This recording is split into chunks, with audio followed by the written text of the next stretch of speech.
किसी ने ओशो से पूछा कि बहुत कुछ करना है, लेकिन ऐसे लगता है कि टाइम ही नहीं है। और जब भी ये सोचता हूँ मुझे एंजाइटी हो जाती है कि लाइफ कितना छोटा है। मैंने सुना है जब आप कहते हैं कि टाइम कॉन्शियसनेस की वजह से फ्रस्ट्रेशन क्रिएट होती है, तो क्या फियर ऑफ टाइम भी एग्जिस्ट करता है? ओशो ने कहा that is only fear there is the fear of time, fear of death is also fear of time because death stops all time. कोई भी डेथ से नहीं डरता है। तुम ऐसी चीज से कैसे डर सकते हो जिसे तुम जानते ही नहीं? अननोन से कौन डरता है? जिसे तुमने कभी महसूस ही नहीं किया तुम उससे क्यों डरोगे? फियर तो उसी चीज से लगता है जो हम जानते हैं, विच इज नोन। जब तुम कहते हो कि मुझे मृत्यु से डर लगता है, तो तुम्हें डर वो मृत्यु से नहीं लग रहा, क्योंकि डेथ के बारे में तो तुम जानते ही नहीं। क्या पता डेथ इस लाइफ से भी ज्यादा खूबसूरत हो। तो डर डेथ का नहीं है, डर टाइम का ही है। भारत में समय को भी काल कहा जाता है और मृत्यु को भी, तो दोनों एक ही हैं। Time is death and death is nothing but time. Time जा रहा है मतलब जीवन गुजर रहा है, और हमें डर लगने लगता है कि लाइफ हमारी जा रही है। भारत में ये डर इतना नहीं, क्योंकि यहाँ हम मानते हैं कि जीवन का अंत नहीं, इस जीवन के बाद भी आगे भी जीवन है, वो हमेशा रहेगा, कोई जल्दी नहीं है। इसीलिए यहाँ लोग आलसी हैं, कोई जल्दी में नहीं। लेकिन पश्चिम में, क्रिश्चियनिटी में कहा जाता है कि एक ही जीवन है, इसके बाद कुछ नहीं। और ये सुनते ही एंजाइटी हो जाती है कि लाइफ सिर्फ एक ही है, इसके बाद क्या? अगर तुम एक जीवन को लगभग 70 साल मानकर भी चलते हो, उसका 1/3 तो तुम सोते हो। अगर 60 साल का मानकर चलते हो तो लगभग 20 साल तो तुम सोने में निकाल देते हो। बाकी के 20 साल पढ़ाई में, बाकी के 20 साल जॉब, फैमिली, मैरिज, डाइवोर्स। और सच में तुम कैलकुलेट करने बैठोगे तो तुमने जीवन जिया ही नहीं, कब जियोगे? और ये सोचकर डर लगने लगता है कि लाइफ तो जा रही है, टाइम तो जा रहा है, निकल रहा है, और किसी भी टाइम मृत्यु हमारे दरवाजे पर होगी। और टाइम में तो हम पीछे भी नहीं जा सकते, आगे ही बढ़ना है। तो फिर आता है फियर, एंजाइटी। डर सिर्फ एक ही बात का है कि जीवन मिला था और मैंने उसे जिया ही नहीं। डर सिर्फ इतना ही है, जो जीवन निकल गया और जो मैंने जिया ही नहीं, उसका डर। अगर तुम अपने जीवन को भरपूर जियोगे तो तुम देखोगे कि कोई डर नहीं, कब भी मृत्यु आ जाए। अगर तुमने एंजॉय किया है, अपनी जीवन की हर एक पल को खुश होके जिया है, तो तुम मृत्यु का भी स्वागत करोगे। जब सुकरात की मृत्यु हो रही थी तो उनके आसपास जो उनके शिष्य थे वो रोने लगे। तो उन्होंने हल्के से अपनी आंखें खोली और कहा, चुप हो जाओ तुम, ये सब रोना बंद करो। मैंने अपना जीवन बहुत अच्छे से जिया है और अब मैं खुश हूं कि मुझे एक नई चीज एक्सप्लोर करने को मिलेगी, एक नया दरवाजा मेरे लिए खुल रहा है। किसी ने कहा, आपको डर नहीं लगता? वो कहने लगे, किस बात का डर जब मुझे पता ही नहीं कि आगे क्या होना है। हमेशा याद रखना, the fear of death is fear of time and the fear of time is deeply the fear of unlived moments and unlived life. तो करना क्या है? जियो इस जिंदगी को, खुलकर जियो। ये तुम्हारी लाइफ है, इसे कहीं भी सैक्रिफाइस क्यों करना? Don't sacrifice it for words, theories, countries, politics, किसी के लिए भी नहीं। ये कंडीशंस तुम्हारे अंदर डाली जाती हैं। कुछ लोग कहेंगे तुम्हारा देश खतरे में है, इसके लिए मर जाओ, इसके लिए अपने आप को कुर्बान कर दो। कुछ लोग कहेंगे तुम्हारा धर्म खतरे में है, अपने आप को इसके लिए कुर्बान कर दो। ये तुम्हारा जीवन है, इसे जी तो लो। मैसेज सिर्फ इतना ही है, don't die for anything else, die only for life. तो कोई डर नहीं रहेगा। लोग हैं तुम्हारे आसपास जो तुमसे कहेंगे die for this, die for that, लेकिन नहीं, तुम्हें शहीद क्यों होना है? तुम्हें जीना है अपने जीवन को। मरना कोई बहादुरी का खेल नहीं है, जीना जो सबको नहीं आता। मरना तो बहुत आसान है, लेकिन इस लंबे जीवन को जी कर तो देखो। तुम जाओ और पहाड़ी से कूद जाओ, या फिर गले में फंदा लगा लो, कितना आसान है मरना। या फिर तुम अपने देश के लिए शहीद हो सकते हो, अपने धर्म को बचाने के लिए शहीद हो सकते हो। तुम यहाँ अपने लिए आए हो, खुद के लिए। जीवन दो तरह का हो सकता है। एक तो तुम समुद्र की जो सतह है उस पर तैर रहे हो, और दूसरा तुम उसके अंदर गोते लगा रहे हो, बहुत गहराई में जाकर। तुम जब तक सतह पर तैर रहे हो तुम डरोगे, क्योंकि वो सच्चाई है ही नहीं। The surface is not really the ocean. ये तो सिर्फ एक बाउंड्री है ना।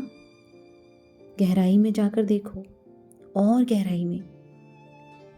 और जब तुम और गहराई में जाते हो तो तुम्हें समय का पता ही नहीं चलता।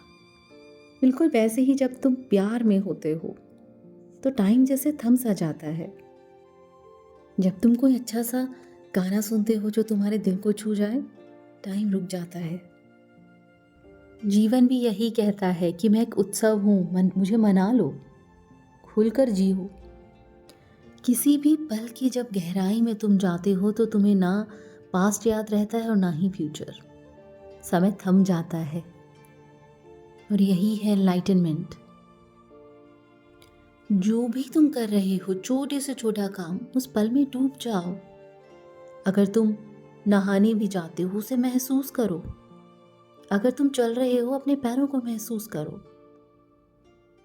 अगर खाना बना रहे हो तो अपनी कॉन्शियसनेस को वहीं लगाओ। Live in present, that is the key. और यही है मेडिटेशन। फिर तुम्हें किसी ध्यान की, किसी मंत्र की जरूरत ही नहीं पड़ेगी। Meditation is nothing but a way to learn how to do a thing totally. और जब तुम एक बार सीख जाते हो तो तुम्हारा पूरा लाइफ मेडिटेशन हो जाता है। और जब तुम्हें समय का ही भान नहीं, समय का पता नहीं, तो फिर डेथ का भी कुछ पता नहीं। फिर तुम डरना छोड़ देते हो। क्या डर को भगाया जा सकता है? डर को दूर किया जा सकता है? नहीं, क्योंकि डर एक एनर्जी है। वो एक एनर्जी अपने साथ लिए हुए है, और हम सब जानते हैं कि एनर्जी को डिस्ट्रॉय नहीं किया जा सकता, इसे बस ट्रांसफॉर्म किया जा सकता है। जिंदगी भर तुम हर तरह की एनर्जी को डिस्ट्रॉय में ही निकाल देते हो। Destroy fear, destroy anger, destroy sexuality, destroy greed. लेकिन फिर भूल जाते हो कि कोई भी एनर्जी डिस्ट्रॉय नहीं की जा सकती, उसे बस ट्रांसफॉर्म किया जा सकता है। तो फिर डर को कैसे ट्रांसफॉर्म करें? अंडरस्टैंडिंग से। अपने ही डर को समझने की कोशिश करो। क्या है ये डर, और ये मेरे अंदर कहाँ से आ रहा है? कहाँ से इसकी शुरुआत हो रही है? और ये डर मेरे लिए क्या मैसेज लेकर आ रहा है? अपने अंदर झांको, बिना किसी जजमेंट के इसे समझने की कोशिश करो। लेकिन तुम्हें समझाया जाता है कि डर गलत है, और जब वो गलत है तो तुम उसे डिस्ट्रॉय करना चाहते हो। वो तुम्हारा दुश्मन बन जाता है, और दुश्मन की आंखों में तो तुम नहीं देखना चाहोगे, तुम उससे बात नहीं करना चाहोगे। तो फिर कैसे हो सकता है? पहले उसे अपनाओ। जस्ट एक्सेप्ट कि तुम डरे हुए हो, और क्यों, तभी वो तुम्हें जवाब दे पाएगा। Now what is fear? Fear is always around some desire. तुम्हें फेमस होना है तो उसके साथ डर आता है, अगर क्या हुआ कि मैं ये नहीं कर पाया तो। फियर डिजायर का ही बाय प्रोडक्ट है। तुम्हें अमीर बनना है, क्या हुआ अगर तुम सक्सीड नहीं हो पाए तो? डर बनता है। जब भी बात तुम्हारी इच्छाओं पर आती है और अगर वो पूरी ना हो, तुम कांपने लगते हो। तुम्हें पोजेशन चाहिए, कभी इंसान पर, कभी चीज़ों पर, और अगर वो तुम नहीं कर पाते हो तो तुम डरते हो। अगर तुम्हारी इच्छाएं ही नहीं होंगी तो डर भी नहीं होगा। सोचो कि तुम्हें स्वर्ग जाना ही नहीं है, तो फिर कैसा डर? तो बेसिकली डिजायर क्रिएट्स फियर। देखो इसमें, जब भी डर लगता है, देखो ये कहाँ से आ रहा है तुम्हारे अंदर, कौन सी डिजायर है जो इसे क्रिएट कर रही है। तुम मानकर चलते हो कि हमारा जीवन सिक्योर होना चाहिए। देयर इज नो सिक्योरिटी, ना इंटरनल है और ना ही एक्सटर्नल है। सिक्योरिटी होती ही नहीं। अगर कोई गुलाब का फूल है और वो सोचेगा कि मुझे सिक्योर होना है, तो शायद वो वैसा नहीं होगा, फिर तो वो प्लास्टिक का फूल होगा, वरना तो इनसिक्योरिटी रहेगी।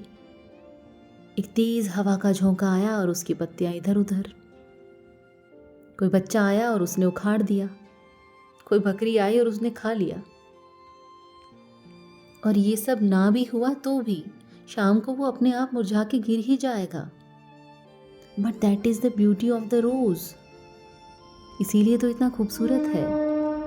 इतना छोटा सा फूल, चारों तरफ परेशानियों से घिरा है, लेकिन फिर भी वो जीवन जीता है, इतनी हिम्मत रखता है। चाहे उसे कुछ पल को जीना हो या कुछ मिनट को या कुछ घंटों को। जब टाइम आता है तो फूल बस मुरझाकर मर जाता है और फिर मिट्टी में मिल जाता है जहां से वो आया है।